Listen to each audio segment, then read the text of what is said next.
आपकी अदालत मध्ये राणी मुखर्जी यांच्यावर आरोप आहे की या गुपचूप कॉन्ट्रोवर्सीज क्रिएट करतात। राणी, तुम्ही काहीही न बोलता चोरी चोरी चुपके चुपके असे विवाद निर्माण करता।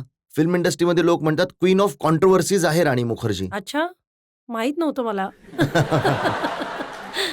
तुम्ही इतक्या इनोसंट आहात जितक्या तुम्ही सांगत आहात। हो हो, एकदम एकदम. आय एम व्हेरी प्राऊड की मी जशी आहे आणि माझ्या आई वडिलांनी मला जसं वाढवलंय.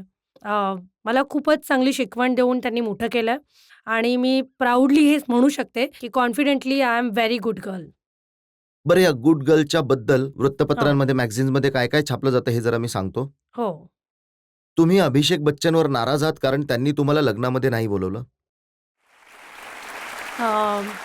अशी तर काहीच गोष्ट नाही झाली आहे, कारण लग्नाला बोलवण्याचं जे काही आहे ते लग्न ज्याचं होतंय त्याने बोलवणं गरजेचं आहे.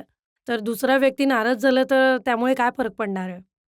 दुसरी गोष्ट त्यांनी लिहिली अभिषेकच्या बद्दल की हडिप्पामध्ये अभिषेक असणार होता शाहिद कपूरच्या नाही जागी, नाही, हा पण अतिशय चुकीचा ऐश्वर्या रायने प्रश्न. ऑब्जेक्ट केलं की नाही नाही। नाही, हे एकदम चुकीचं आहे. शाहिदच होते फर्स्ट चॉईस सिनेमासाठी, शाहिद कपूर, आणि शाहिदनेच ही फिल्म केली. अशी अशी कुठलीच गोष्ट नाहीये. हे सगळे यामुळे कारण सुरुवातीला अभिषेक बरोबर तुमचं नाव जोडलं गेलं होतं। हां, नो प्रॉब्लेम. ते तर माझं नाव सगळ्यांशीच जोडलं जातं. ते तर वरच्याने ज्याला निवडलंय तो मिळू दे बस. तो ही जी खरी गोष्ट आहे ती तीच आहे. पण अभिषेक खूप चांगले को-स्टार आहेत. मी त्यांच्याबरोबर खूप चांगले चांगले सिनेमे केलेत. खूप साऱ्या लोकांनी आमचं जे पेअरिंग म्हणजे आमची जी जोडी झाली त्याचं लोकांनी खूप कौतुक केलं आणि या सगळ्या मेमोरेबल फिल्म्स होत्या. युवापासून ते बंटी बबली, कभी अलविदा ना कहना, म्हणजे अभिषेक बरोबर म्हणजे प्रोबॅबली त्याने सुद्धा खूप चांगल्या मूव्ही माझ्याबरोबरच केल्यात. आणि एक हे वृत्तपत्रांमध्ये छापतं की यशराज फिल्म्सचे जास्त करून सिनेमे राणी मुखर्जीला मिळतात। असं काहीच नाहीये. ऍक्च्युली शाहरुखजींना जास्त मिळतात, पण यामध्ये सुद्धा माझं नाव येतं. हिरोईन्स नो मध्ये प्रॉब्लेम. म्हणूनच लोक विचारतात की राणी मुखर्जींनी हे सांगावं की यशराजचा राज काय आहे। राज हेच आहे की ते यश अंकललाच माहिती आहे राज. तेच आहेत यशराज. तर तेच सांगू शकतात यशराजचं फक्त राज. यश अंकलना माहिती आहे की आदित्य चोपडाला सुद्धा काही माहिती ते आहे। डेफिनेटली त्यांना माहिती आहे.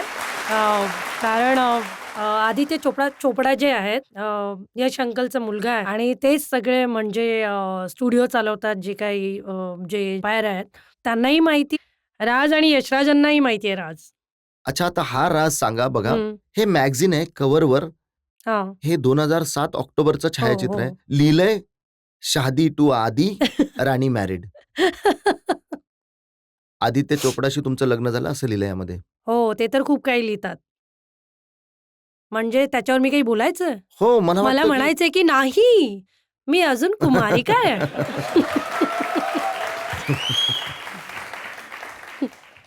याच्यानंतर ही तर खूप जुनी गोष्ट आहे 2007 ची। मग आता रिसेंटली जुलैमध्ये 2011 मध्ये नवभारत टाइम्स मध्ये छापलं की वर्षभरापूर्वी हं.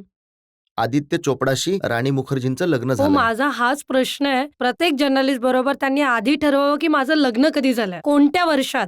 2007 मध्ये झालीये, 2009 मध्ये झालंय, 2008 मध्ये होणार होतं ते झालं नाही, की 2012 मध्ये होईल, की 2011 मध्ये झालीये. पहिलं आधी डिसाईड नाही, करा. मग याच्यामध्ये लिहिलंय मग त्याच मी डिसाईड वृत्तपत्रामध्ये करेन. 4 महिन्यानंतर हो. लिहिलंय नोव्हेंबर 2011 हो. मध्ये की राणीला आता आदित्यशी लग्न नाही वा, करायचंय। काय लिहिलंय. उत्तर तुम्हाला उत्तर मिळालं की ते स्वतःच ठरवू शकत नाही की हे काय चालू आहे. ते स्वतः डिसाईड करत राहतात. परंतु मला तुम्हाला अजून एक गोष्ट सांगायची याच्याच वर. मी स्वतःला खूप नशीबवान समजते की लोक इतकं माझ्यावर प्रेम करतात की त्यांना माझ्या लग्नाची काळजी आहे आणि मुलींच्या लग्नाची काळजी कायमच सगळ्यांना असते आणि मी स्वतःला हिंदुस्थानची मुलगी समजते की प्रत्येक जण लागलाय, बाळा तू लग्न कधी करणार आहेस.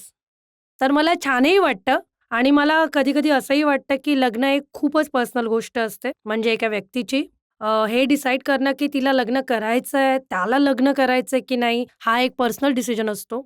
आणि मी नेहमी म्हणते की जीवन, मृत्यू आणि लग्न हे सगळं वरून लिहून येत असतं.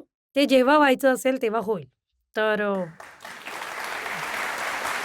राणी, हे जे तुमचं सेंटिमेंट आहे आणि तुम्ही नेहमीच पर्सनल लाईफ बद्दल डिग्निफाईड पद्धतीने ते हँडल केलं, या सेंटिमेंटचा मी खूप रिस्पेक्ट करतो आणि यावर आता मी तुम्हाला काही पुढे बोलणार नाही. पण पब्लिक आहे, जनतेला जर काही जाणून घ्यायचं असेल तर लोक विचारू शकतात प्रश्न. तुम्ही तुमच्यामध्ये ज्या लोकांना प्रश्न विचारायचे आहेत हात उचला जरा. बॅली डान्सिंग खूप अवघड असतो, तर तुम्ही कसं केलं, कसं शिकलात? खूप चांगला प्रश्न आहे, कारण मी खूप मेहनत घेतली आहे बेली डान्सिंगवर. मी जेव्हा शकीराचे व्हिडिओज बघायचे तर मला असं वाटायचं की ही बेली कशी हलवतीये, म्हणजे ही काय टेक्निक आहे. कारण मी एक क्लासिकल ट्रेन डान्सर आहे, म्हणजे ओडिसी. पण बेली डान्सिंग हा एक असा डान्स आहे की तो केवळ फक्त पोट हलतं, पूर्ण बॉडी एकदम स्टॅटिक असते, फक्त पोट हलत असतं. तर जे पोटाचे जे मसल्स आहेत तेच फक्त हलत असतात. तर त्याच्यामध्ये खूप कॉन्सन्ट्रेशन गरजेचं असतं आणि खूपच म्हणजे जे कोर मसल्स असतात ते वापरून तुम्हाला डान्स करावा लागतो, म्हणजे हलवावं लागतं. तर मेहर आहे, ज्या दिल्लीच्या आहेत, त्यांचं एक स्कूल आहे. तिथे त्या बेली डान्सिंग शिकवतात. वैभवीने त्यांना म्हणजे हायर केलं होतं की त्या दिल्लीहून येऊन म्हणजे बॉम्बेमध्ये मला शिकवत होत्या बेली डान्सिंग, आणि त्यांनी मला टेक्निक शिकवलं आणि मला 2-3 महिने लागले ही टेक्निक शिकायला. परंतु आज मी गर्वाने म्हणू शकते की त्यांनी मला बेली डान्सरची पदवी दिलेली आहे. हॅलो मॅम, मी पल्लवी मुखर्जी. ओ मुखर्जी, वा वा, भारी आहे, भारी आहे. भाऊ भाऊ, बहिणी बहिणी, बहीण बहीण. तर अच्छा मॅम, तर तुम्ही ऍक्टर नसता तर काय असता? तुमचा ऍक्सेंट किती गोड आहे. Thank you ma'am. जर मी ऍक्ट्रेस नसते तर कदाचित आता 2 मुलांबरोबर तुमच्याबरोबर ऑडियन्समध्ये बसूनच कोणाचा तरी इंटरव्ह्यू ऐकत असते.